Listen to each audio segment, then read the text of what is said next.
Hello everyone, and welcome to the final part of the Hetalia Iceberg.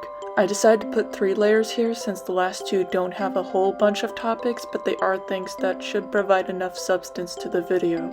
You guys should know the drill by now. Watch the previous parts and the links to them will be in the pinned comments. Before we start though, I just thought I should bring up something from the last video. In one section I made it explicitly clear that in the anti versus pro-ship discourse, I am pro-ship, meaning that I don't care what sort of fictional content people consume. I know I was quite tense when talking about things antis have done, but that's mainly from me keeping my feelings on the discourse bottled up for so long, and it just sort of flooded out. I think having to see all the rhetoric antis use, although not explicitly directed at me, has had its effects on me, and it doesn't help having my own mental health issues. Well, Heta Talk hasn't discovered my existence yet as of recording, but when they do, it's probably going to be similar to the pro-clutching types when they see someone with crazy dyed hair, tattoos, and piercings as they headbang to metal music.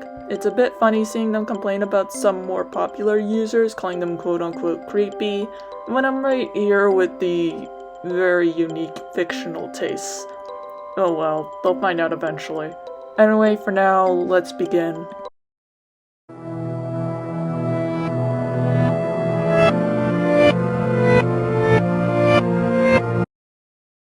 This layer only has 2 topics, and they are both related to the man himself, Hetalia Iceberg. I actually struggled to find information on these topics since I could not find much of anything in English, and the first topic involves lost media. Anyway, let's dive in. The first subject regards Himaruya being doxxed on 2channel, but the information was lost after the site went defunct. I already discussed 2channel in the 6th layer, but there were threads about Hetalia on the site. One thing I found is the users on there were able to find private information on him and were quite intense on their research of that. Keep in mind that during this time is when it's believed Himaruya was possibly in trouble with the South Korean government for South Korea's portrayal in the series. Himaruya seemed to be aware of what 2channel was doing and started trolling them by changing private information available to silly things. The common consensus of the English fandom at the time appeared to be that people on 2channel were being assholes. I guess if anything, if you ever think the Western fandom is a garbage pile, just remember what some people in the Japanese fandom did. The second and last topic is the theory that Himaruya is actually a woman named Chiba Iriko. This theory originated when footage from a show in the early 2000s called Downtown 7 featured a 17-year-old student named Chiba Iriko. Screenshots from the video that has since been copyright claimed show Chiba creating and showing art of hers that many thought looked like a very early form of Himaruya's art. People also picked up on her strange sense of humor, though I'm not entirely sure what was meant by that. With that said, the theory has shaky footing. For one, Himaruya was born May 8, 1985 and would have turned 17 after Downtown 7 ended. Second, while her art does look like an early form of Himaruya's art, it's possible the two were friends. This is more anecdotal, but I remember when I was in high school I would copy aspects of my friend's art style. It's not an uncommon thing for friends that are artists to copy aspects they incorporate into their art off of each other. Third, while some speculation was made about Himaruya being trans, there are things that should be kept in mind, like how it wasn't until 2003 that a law was passed in Japan allowing gender to be changed on legal documents, but approval for this requires the person to be over 22 years old, unmarried, undergo sex reassignment surgery and sterilization, and have no children under 20 years old. Plus, from my research, sex reassignment surgery wasn't covered by public health insurance until 2018. So, doing the math, he would have been 22 in 2008, but that timeline doesn't make sense because he was in the United States at Parsons School of Design until he dropped out and returned to Japan following the release of Hetalia as an anime, and a deal he made with Comic Burrs. He would have been far too busy, possibly not have funds available since transitioning costs money, and many people would have seen him both in Japan and the United States. Also keep in mind this was 2008 during an economic recession, and LGBTQ+ rights weren't the same as they are now. Overall, I do not think this theory is true. While Himaruya has not shown his face outside of self-portraits, I don't think it automatically means he's actually a woman or trans. People are allowed to not want their face shown regardless, and considering what he's gone through, I think it's reasonable to give him his privacy in that regard. So I wrote this Slayer script before being informed of a new law to take effect in October 2023 in Japan, requiring manga artists and VTubers to present a worker's real name to verify their work and identity. Because the Japanese Ministry of Finance doesn't consider the usage of someone's real name as highly risky personal information, they don't seem interested in helping keep creators' identities hidden, and the general public will have access to this database. I have to say I'm not a big fan of this policy. With how certain fans have reacted to literary choices in manga, I can't help but be worried for the mangakas that will lose their privacy and safety. Plus, there's the argument that with mangakas who have hidden their gender identities, this law could forcibly out them. I just don't think any good will come out of this law going into effect. There's also people bringing up that this could bring up repeats of the 2019 Kyoto animation arson attack that claimed the lives of 36 people. While the motive behind that was alleged plagiarism the company did to the suspect, the fact there were people online celebrating this does not sit well with me at all. Some say the law might be rooted in good intentions from recent cases of manga artists being caught with CSEM, in particular the most prominent case being the creator of Rurouni Kenshin, Nobuhiro Watsuki, who was reported to have so much CSEM that it was thought at first he was a distributor of such material. However, from my reading into this, it seems more to be financial based. I'm not sure how stripping people's privacy and safety in this way will be a financial boon, but hey, what do I know?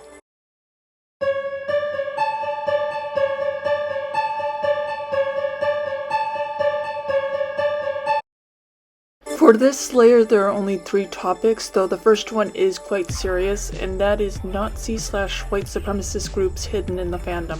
This is unfortunately not an isolated thing, since such groups invade many fandom spaces, mainly to lure in potential members.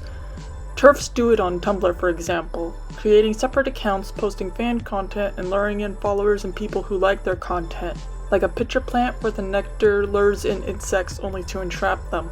The truth of the matter is that while there are people that can be obvious about their beliefs, there are also people that hide things, and you might never truly know them. This doesn't mean we should demand people's thoughts on every pressing issue, it just means being aware and being more cautious out there.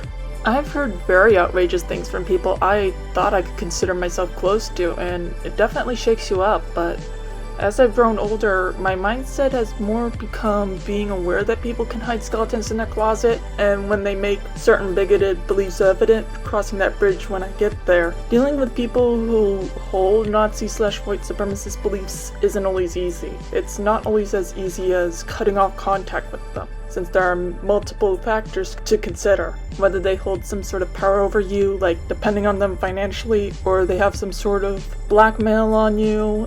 It can also be hard if it's someone you are close to because of the emotional ties to them, or fearing you will be abandoned if you cut ties with them. People can say they will be there for you if you cut ties with someone, and then when it happens, those people are nowhere to be found. Simply cutting contact with someone sounds easy in theory, but real life is more complicated than that.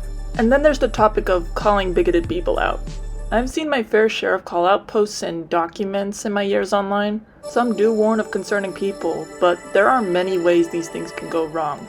The intentions of people doing the call-outs aren't always the best, and sometimes they have way more skeletons in their closets than the people they are calling out. It's very easy for people to lie and or cut context. I've even had it done to myself, and not everyone sees the corrections or added context. Overall, nowadays, whenever I come upon call-out posts, I've grown to be more neutral, because while the person being called out could in fact be doing harmful things, I don't always trust the ones doing the calling out. The second subject on the layer is that Hetalia has thrown us into an alternate universe.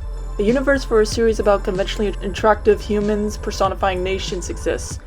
What would the universe be without it? Some people not have gone into certain career paths if the series didn't exist? Would certain people not realize their sexual orientation or gender identity until much later without the series? Would we be richer because we don't spend money on Hetalia merchandise? Would we have more hope for humanity because cursed Hetalia fanfictions wouldn't exist? The truth of the matter is that we don't really know. We can guess at most, but we will probably never know what it's like in a universe without Hetalia. The third and final topic for this layer is that future politicians and government officials will be former Hetalians, or it could go a step further and they could be Hetalians still.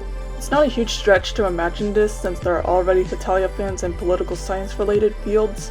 With Hetalia fans both former and still being fans going into careers like teaching, writing, the arts, medical fields and more, there being future politicians and government officials that were or are fans is only the inevitable.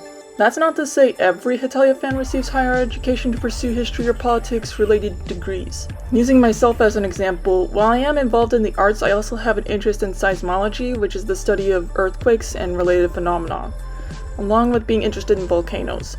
Because I was born and raised in Washington State on the Ring of Fire, earthquakes and volcanic eruptions are just a part of life. I was a couple years old when the 2001 Nisqually earthquake struck. I remember when I went to school, people would say that if Mount Rainier erupted, we would be majorly screwed. We also had earthquake drills in school where we would go under our desks for them, which I learned more recently is more or less a copy pasted from duck and cover drills in the 1950s. Mount St. Helens still has activity going on even after the 1980 eruption, and then there's a ticking time bomb that is the Cascadia subduction zone. That is nothing to sneer at due to the 1700 Cascadia earthquake occurring along that zone at between 8.7 and 9.2 magnitude earthquake. This earthquake caused a tsunami on the west coast and one that reached Japan. It took a long time for people to start paying attention to the subduction zone since Native American tribes at the time did not keep written records, instead spreading oral tales of a great disaster. The Cascadia subduction zone nowadays is viewed as a future threat to the Pacific Northwest, though how big a future earthquake will be and whether it will affect the San Andreas Fault or Cascade volcanoes is still up in the air. Anyway, all that to say, our fandom is quite diverse with the career paths fans end up taking or subjects studied by fans. You never know if a politician in the future could have been the one that wrote that one fanfiction between your OTP that you obsessively read repeatedly.